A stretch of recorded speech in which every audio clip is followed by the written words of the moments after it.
Hi guys, today we will talk about how to turn off this sign or know how you can do that in your Vrbo app. So all you have to do, so you just go down here, you click here on account down here. So then it's going to take you here in this list. Then all you have to do, so you just switch into open video, click here on communications here. Then it's going to take you here in this list. Then all you have to do now, so you just click here on Vrbo here, and it's going to take you here in this list. Then you just go down here and you click here on manage email preferences. Then it's going to take you here in this list.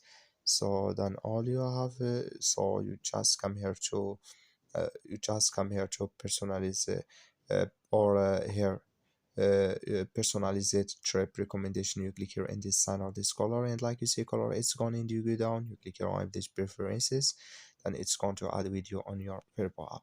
That's all. Thank you for watching. Don't forget to support us by liking, subscribe.